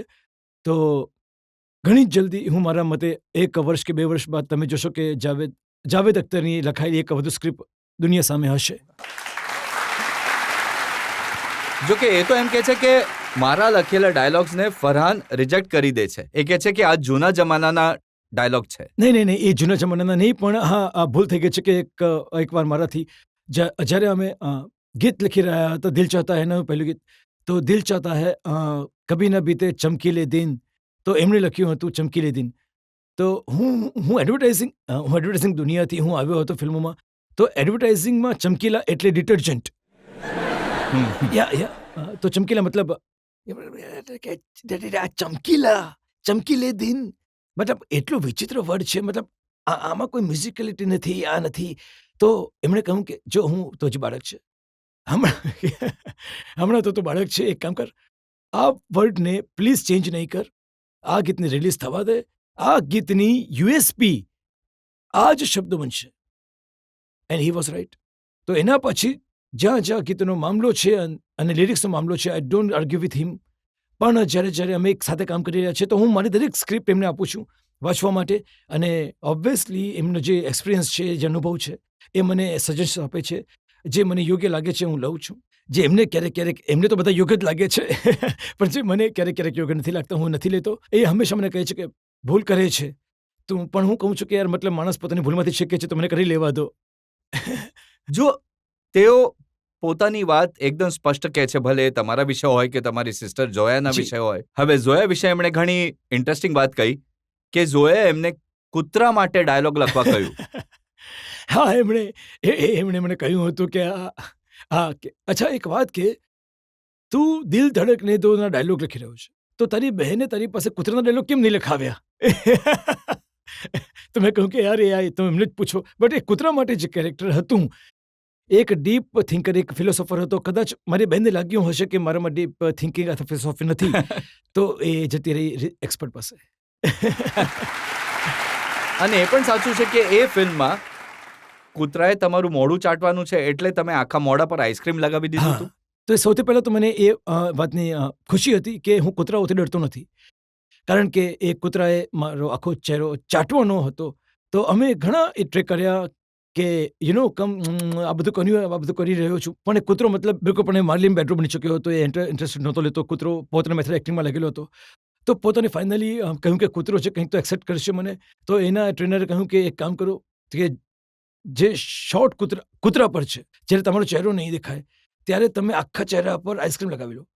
તો મેં વેનીલા આઈસ્ક્રીમ લીધી અને આખા ચહેરા પર આમ લગાવી લીધી વેનીલા આઈસ્ક્રીમ. તો પછી એ કૂતરો આવ્યો અને મને સારું પરફોર્મ આપ્યું કેમેરા માટે. બસ એ જ કહીશ કે બહારથી દુનિયા ઘણી ગ્લેમરસ લાગે છે, પણ જ્યારે તમે અંદર આવો છો તો આઈસ્ક્રીમ લગાવવી પડે છે જેથી કૂતરા તમારા ચહેરા ચાટી શકે. અને કોઈની પાસે તમે કૂતરા માટે ડાયલોગ લખાવો છો. હા, અને કોઈની પાસે અમે કૂતરાનો ડાયલોગ લખાવીએ છીએ. અને તમે તો કૂતરા સાથે જેમિંગ પણ કરી છે. કૂતરાની સાથે જેમિંગ. તમારા ઇન્સ્ટાગ્રામ પર જે વિડીયોઝ છે એ કોઈકે મને મોકલે છે. જી જી જી જી જી. હા, તો અમારા 4 કૂતરા છે ઘરમાં, અને ચારો જે છે એ ઇન્ડી છે, સડકથી છે. અમે અંદર લીધા છે ઘરમાં. તો એક જે છે એનું નામ છે ટાયસન. એને ગાવાનો ઘણો શોખ છે. તો તમે મતલબ એક શબ્દ તમે ગાઈ લો, એને લાગે છે કે કંઈક રિધમ છે, આમાં તમે કંઈક મેલોડી થવાની છે, તો એ જોડાઈ જશે. એ પોતાની એ સાથે તમારી સાથે ગાશે અને કોશિશ કરશે. એનું વોકલ મતલબ જે રેન્જ છે એ અલગ હોય છે કૂતરાની. પણ જો તમે ઊંચા સુરમાં જાઓ છો તો એ પણ શિફ્ટ થશે, થોડું નીચે જશો તો એ પણ શિફ્ટ કરશે. અને એને કારણે જે બાકીના 3 છે એમને લાગે છે કે અમને પણ કંઈક બેકિંગ વોકલ પકડવું પડશે. તો જેવું એ ગાવાનું શરૂ કરે છે, ત્રણેય પાછળ એની એ લાગી જાય છે. તો ઇટ્સ ક્વાઇટ ઘણી મજેદાર વસ્તુઓ હોય છે. પબ્લિકમાંથી સવાલ લઈ શકીએ? તમે કરિયરમાં તો ઘણું બધું કર્યું છે, એવી કોઈ વસ્તુ છે જે તમે હજી સુધી નથી કરી, જે કરવા ઈચ્છો છો? હું જે કામ કરું છું એ વાતનો સૌથી હું પોતાની જાતને નસીબદાર સમજું છું કે જે રીતની ફિલ્મ હું કરવા ઈચ્છું છું, મને આઝાદી છે એ રીતની ફિલ્મ કરવાની. કારણ કે ઘણા બધા લોકો એવા હોય છે ઇન્ડસ્ટ્રીમાં જે કામ કરે છે કેમ કે બસ એમને એ કામની જરૂર છે, અને બસ જે પણ આવે છે એમને કરવું પડે છે, અને એક જીવવાની એક રીત છે. પણ હું જે લોકો ફિલ્મ ઇન્ડસ્ટ્રીમાં એ મુકામ સુધી પહોંચે છે કે નિર્ણય લઈ શકે છે કે મારે આ ફિલ્મ કરવી છે કે નથી કરવી, એ એક રીતની સક્સેશન માનું છું કોઈના પણ કરિયરમાં, કે તમે ચૂઝ કરી શકો છો કે તમારે કરવું છે. તો જ્યાં સુધી આ છે ત્યાં સુધી બીજી કોઈ પણ વસ્તુ કરવાની જરૂર નથી પડતી, ઓનેસ્ટલી. તમે જે પહેલી ફિલ્મ રોક ઓન કરી હતી એઝ એન એક્ટર, જી એના પહેલા તમે ડાયરેક્ટર હતા, સફળ ડાયરેક્ટર હતા, પ્રોડ્યુસર પણ હતા. જી. તો એક્ટિંગ કરવાનો આઈડિયા ક્યાંથી આવ્યો? એક્ટિંગ કરવાનો આઈડિયા જે આવ્યો એ અભિષેક કપૂર જે હતા, ડિરેક્ટર હતા રોકોનના, અને મિત્ર છે મારા, મતલબ ઘણા વર્ષોથી હું એમને જાણું છું. તો એક દિવસ હું કશે બહાર હતો ડોનની રિલીઝ પછી, અને મારી મુલાકાત થઈ એમની સાથે. એમને કમ્પ્લીટલી મતલબ કોઈ ચેતવણી નહીં કે તમારી સાથે વાત કરવી છે ફિલ્મ વિશે, એવું કંઈ જ નહીં. હું મળ્યો એમણે મને કહ્યું કે એક ફિલ્મ બનાવી રહ્યો છું જે એક રોક બેન્ડના વિશે છે, અને હું ઈચ્છું છું કે તમે આ રોલ કરો લીડ સિંગરનો. તો મેં કહ્યું યાર મેં ક્યારે એક્ટિંગ કરી નથી લાઈફમાં, મને ખબર પણ નથી કે એક્ટિંગ કરી શકીશ કે નહીં. તો એમણે કહ્યું કે નહીં હું જાણું છું કે તું કરી લઈશ. તો મેં કહ્યું હાઉ ડુ યુ નો યાર, કઈ રીતે ખબર? કે નહીં આઈ એમ ટ્રસ્ટ યુ, બસ you just trust me and you come do. And હું કાલે તમારી ઓફિસે આવું છું, હું તમને વાર્તા સંભળાવું છું, સ્ક્રિપ્ટ સંભળાવું છું. જો તમને વાર્તા સારી લાગે તો તમે પ્લીઝ કરજો, જો વાર્તા સારી ન લાગે તો આઈ કેન અન્ડરસ્ટેન્ડ તમારે નથી કરવી. તો વાર્તા મેં સાંભળી, તમે કદાચ જોઈ હશે રોકોન. તો મને એટલી ગમી એ વાર્તા, અને જે મ્યુઝિક હતું એ ફિલ્મનું રોક મ્યુઝિક, અને રોક મ્યુઝિક તો પસંદ છે જ. અને એ કહી રહ્યા હતા કે તમે જ ગાશો ગીતો. એમને ખબર હતી કે હું ગિટાર વગાડું છું, ગીત ગાઉં છું. તો આ બધી વસ્તુઓ જે કહે છે, એક સેરેન્ડેપિટી જે કહે છે, એ થઈ ગઈ આવી વસ્તુઓ. અને મેં બસ એમના પર વિશ્વાસ કર્યો અને કહ્યું કે ચાલો કરીએ છીએ, જોઈએ શું થાય છે. અને મને ઘણી મજા આવી કરવામાં. તો પછી ત્યાંથી જ શરૂઆત થઈ એક્ટિંગ કરિયરની. ગીતો તમે ગાયા હતા એ તમે ટ્રેનિંગ લીધી છે મ્યુઝિકની, સિંગિંગની? જેમણે ટ્રેનિંગ નથી લીધી એમને લાગશે કે મેં ટ્રેનિંગ કરી છે. જેમણે ટ્રેનિંગ કરી છે એમને લાગશે કે આણે બિલકુલ ટ્રેનિંગ નથી કરી. એવું છે. નહીં, મેં ટ્રેનિંગ નથી કરી. હું ગિટાર વગાડતો હતો બાળપણથી જ, મતલબ ટીનેજરથી. હું ગિટાર વગાડતો હતો અને ગીતો મને સારા લાગતા હતા. હું ગીતો ગાતો હતો ગિટાર વગાડીને. તો એ થોડો ઘણો જે એક રિયાઝ કહે છે એ ગિટાર વગાડીને એને ગાવાથી થયો છે. કારણ કે હું જોઈ રહ્યો હતો કે તમે માત્ર પોતે ગીતો નથી ગાયા. જી. તમે બચ્ચન સાહેબ પાસે પણ ગીત ગવડાવ્યું, તમે રિતિક રોશન પાસે ગીત ગવડાવી દીધું, જી. પ્રિયંકા ચોપરા પાસે ગીત ગવડાવી દીધું જી. તમારી ફિલ્મમાં. નહીં, મતલબ એ બચ્ચન સાહેબનો તો અવાજ છે જ, મતલબ વખાણવા લાયક. એમણે ગાયું પણ, એ પણ ઘણી પોતાની ફિલ્મોમાં એમણે ગીત ગાયા છે. અને આ જ્યારે ગીત આવ્યું અતરંગી યારી, તો એ જે ફિલ્મ હતી વઝીર, એ દોસ્તીના વિષય હતી, અને ઘણી જ અનલાઇકલી ફ્રેન્ડશિપ, કે એક જે રિસ્પેક્ટેડ ઓલ્ડ ચેસ પ્લેયર માણસ છે, એક પોલીસ ઓફિસર જે એક દુઃખ અને પીડાથી પસાર થઈ રહ્યો છે, તો એક જે અનલાઇકલી ફ્રેન્ડશિપ જે હતી એ અમે કેપ્ચર કરવા ઈચ્છતા હતા એ ગીતમાં. તો આ એક રોચક કોહલીજી છે, ઘણા જ મ્યુઝિક કમ્પોઝર છે ગીત બનાવે.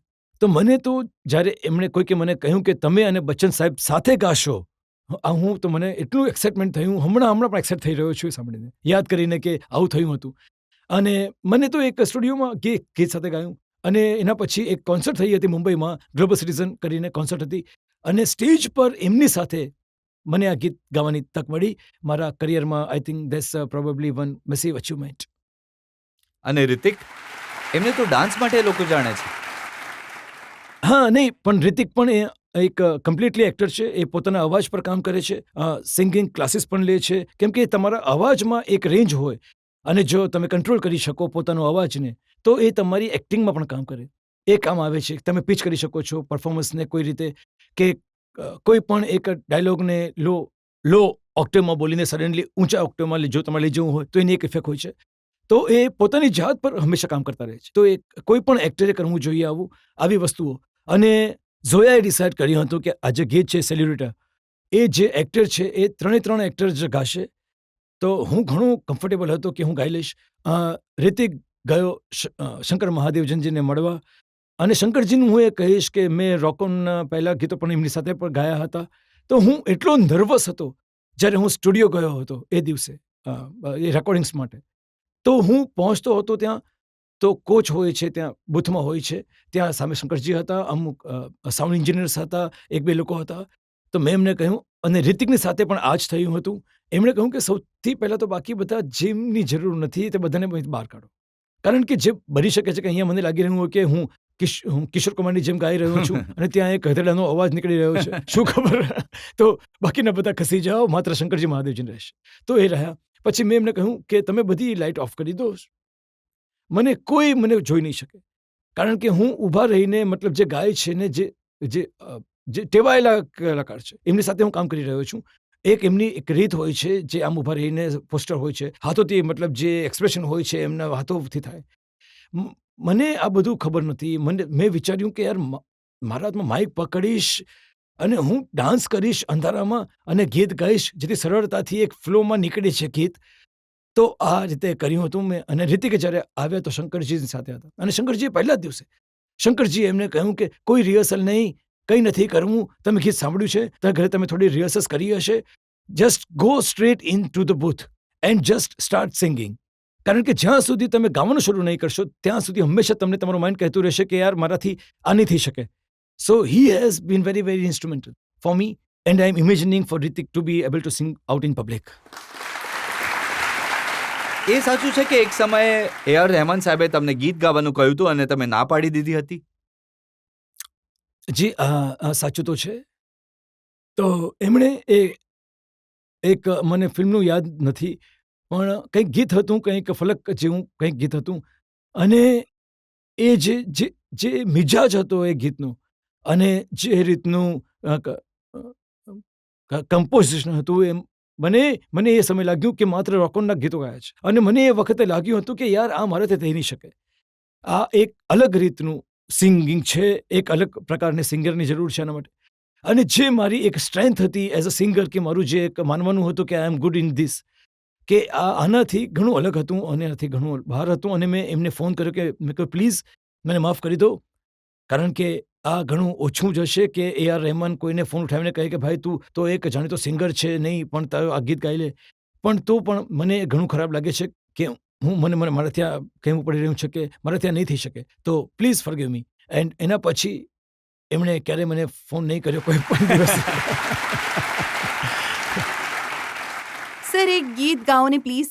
સેન્યોરિટા માટે તો રિતિક અને અભિની જરૂર પડશે, અને એક સ્પેનિશ સિંગરની પણ રોક ઓન કરી લઈએ, જેથી તમે બધા પણ સાથે ગાઈ શકો. ચલો, તમે સાથે ગાશો ને? ચલો. दिल क्या कहता है मेरा क्या मैं बताऊं, तुम ये समझोगे शायद मैं पागल हूँ. दिल करता है टीवी टावर पे मैं चढ़ जाऊं, चिल्ला चिल्ला के मैं ये सबसे कह दूं, है ये वक्त का इशारा, हर लम्हा पुकारा, यूं ही देखता है क्या तू, जिंदगी मिलेगी ना दोबारा. Thank you.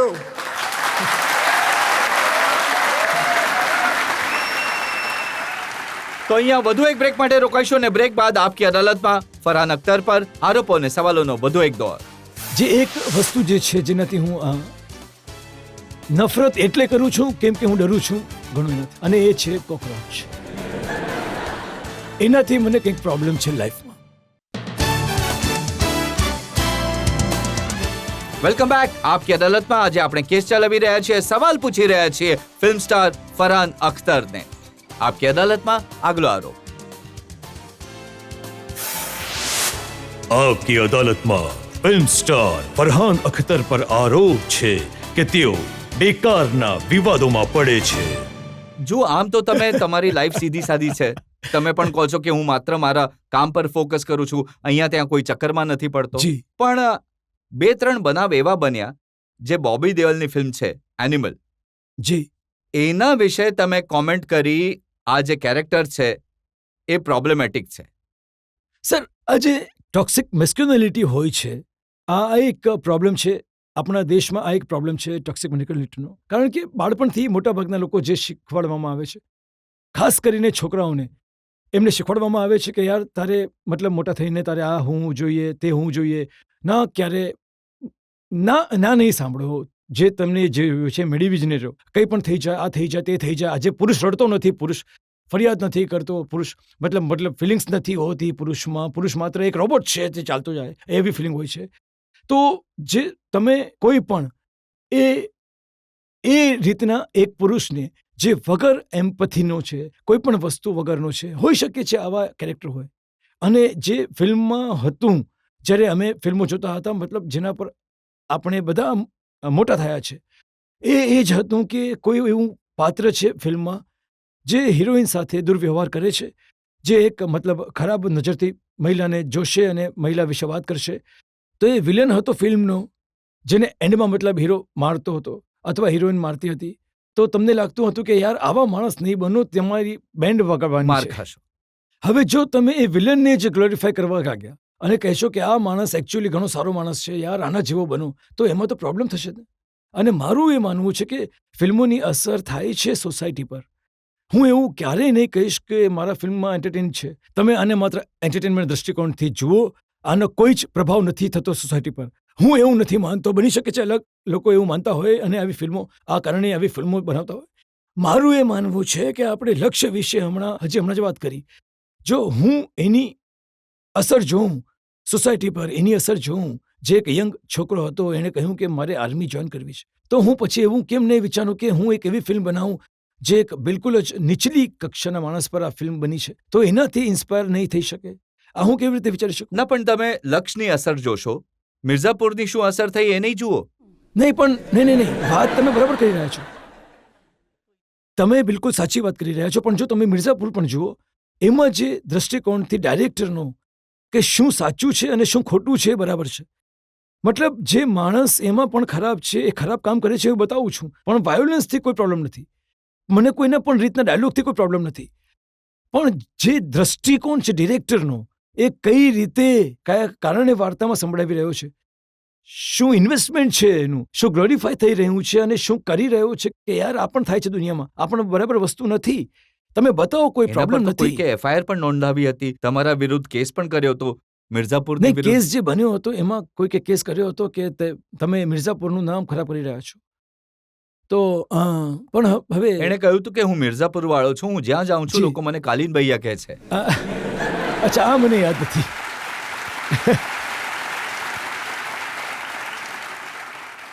મને યાદ નથી. પણ સારી વાત એ છે કે મિર્ઝાપુરથી ઘણા બધા અલગ અલગ ફોન આવ્યા હતા કે તેમને મતલબ મિર્ઝાપુરનું નામ રોશન કર્યું. અમે જાણીએ છીએ કે મિર્ઝાપુર ક્યાં છે અને અમે ક્યાંથી છીએ. પબ્લિકમાંથી એક બે સવાલ લઈ શકીએ? જી. એક ફાઇનલ રાઉન્ડ. હા, મારો સવાલ તમને એ છે કે તમને અમે બધાએ હંમેશા કુલ અને બિંદાસ મોડમાં જોયા છે અને અહીંયા તમે એક મૂડમાં દેખાઈ રહ્યા છો. શું કોઈ એવી વસ્તુ છે, જે કોઈ એવી વાત છે કે જે તમને ઘણી વધારે ટ્રિગર કરે છે, કે જે વાતનો પર તમને ગુસ્સો આવતો હોય? હા, સૌથી વધારે જે છે એ છે violence against women, discrimination against women. મને ઘણો ગુસ્સો આવે છે.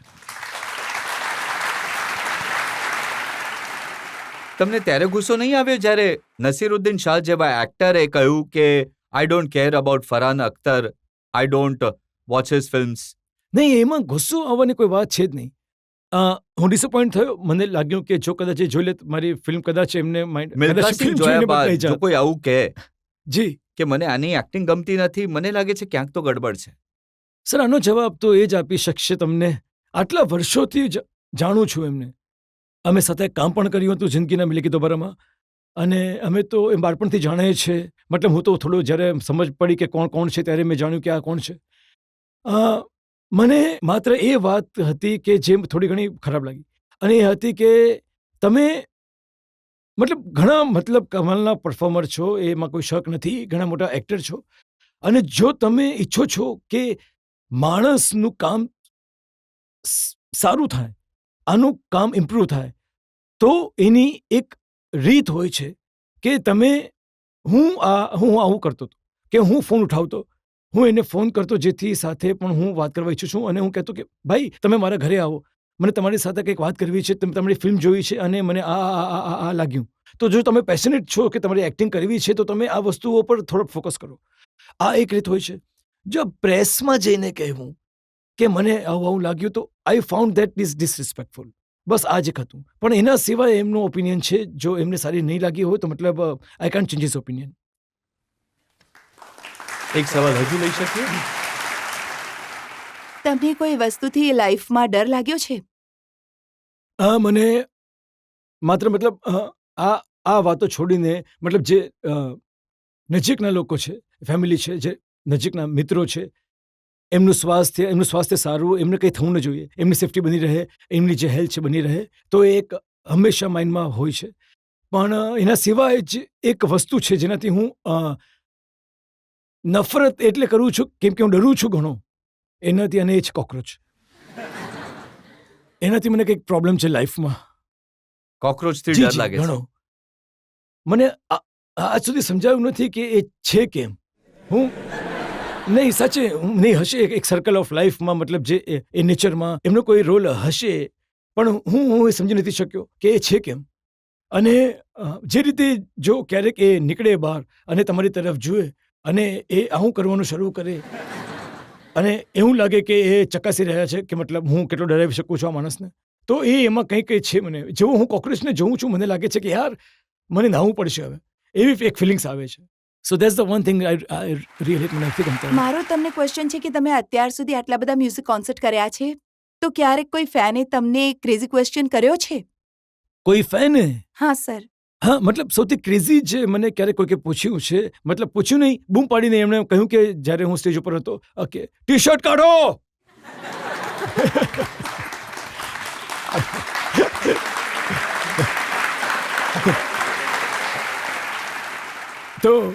તો મેં એમને કહ્યું કે ભાઈ હું અહીંયા મારી કળાનું પ્રદર્શન કરવા આવ્યો છું, મારા તનનું નહીં. ફરહાન, અમે તમને દરેક પ્રકારના સવાલ પૂછ્યા, તમારી ફિલ્મોના વિશે, જિંદગીના વિશે, કોન્ટ્રોવર્સીઝના વિશે, અને સારી વાત એ છે કે તમે કોઈ વસ્તુ ડક કરવાની કોશિશ ન કરી. દરેક સવાલનો ઘણી બેફિક્રીથી જવાબ આપ્યો. Thank you sir. આપણે એક બ્રેક માટે રોકાઈશું, અને બ્રેક બાદ સાંભળીશું આપકી અદાલતમાં આજના જજ રિટાયર્ડ મેજર જનરલ સંજય સૂરીનો નિર્ણય આજના કેસ પર.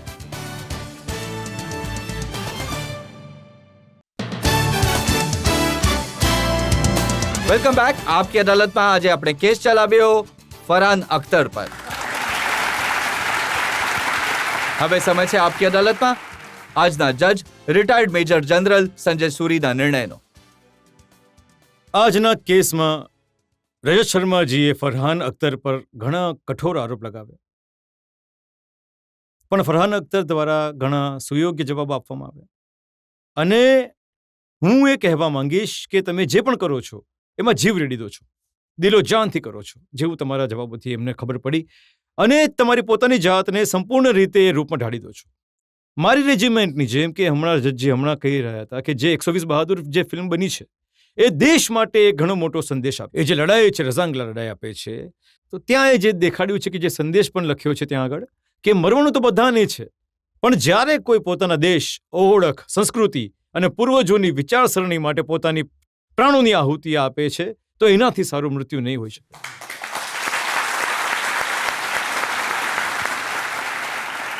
તમે આ ફિલ્મની શૂટિંગ માટે જે રીતે 14,000 ફૂટ પર ગયા, ઓછો ઓક્સિજન, ઠંડા વાતાવરણમાં એક સિપાહીના જીવનનો અનુભવ લીધો તમે, એ બતાવે છે કે જુસ્સો છે, એ બતાવે છે કે તમારા વિચાર.